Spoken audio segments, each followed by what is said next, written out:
Ayan, hello po sa ating lahat. Grabe po, napakaganda po ng birthday ni Viancy, no?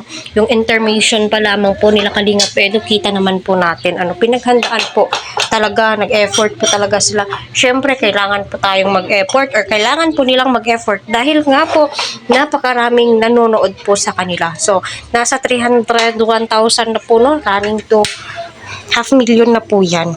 Kasi nga po, sa duration po is 10 hours pa lamang siya, nasa 300,000. So malamang nasa 400 plus na po yung duration po.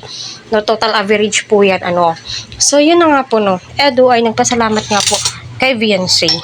So, unang-una sa lahat, patuloy po nating suportahan si Kalingap Rob, Kuya Vol at ang buong team. Huwag po natin skip ang kanilang ads para sa ganun nga po ay marami pa pong kababayan po natin ang kanilang malingap. Syempre, kailangan po nilang pasalamatan nyo isa't isa. Ayun, so, syempre, blessing po yan sila sa isa't isa, diba? Grabe, masasabi mo talaga na kung ating baybaybayin, babaybayin, napakalayo na po talaga, nang narating ni Viancy sa financial.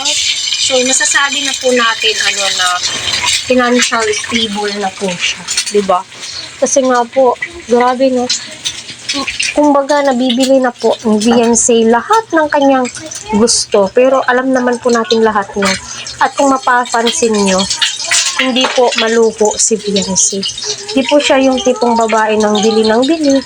No, yung mga importanteng bagay na gagawa pa nga po niyang tumulong sa kanyang mga kapitbahay, sa kanyang kapwa, di ba? Yun po yung pinaka the best or magandang ginawa po ni Viancy. Nag-share po siya ng kanyang blessings at kita naman po natin kung gaano ka-thankful, no? At saka Eds, wala ka nang hahanapin pa kumbaga kasi naka-Viancy nga. No, yung hihilingin mo, para sa sarili mo, no? Yung sabi mo nga kay Sir Olives TV, no, na makakita ka ng babaeng handa kang intindihin, yung mapapag-iwanan sa bahay. Kaya nga po, si Viancy, naway magkatuluyan kayo talaga. Although di naman po namin ipinipilit kasi panahon ang magdidesisyon, kayo yung magdidesisyon, diba?